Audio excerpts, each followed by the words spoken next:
Guys, আমি কক্সবাজারে এসে নানাবাড়ির সাথে বালি দিয়ে খেলছি। তাদের সাথে আফরাও ছিল। সমুদ্রের পাড়ে বালি দিয়ে খেলতে খুব ভালো লাগছিল। আমাদের সাথে আমার বাবাও খেলতে চলে আসছে।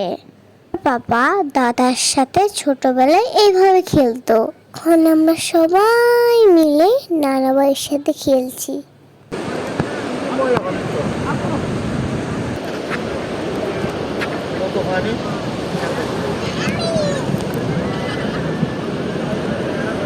দেখো কত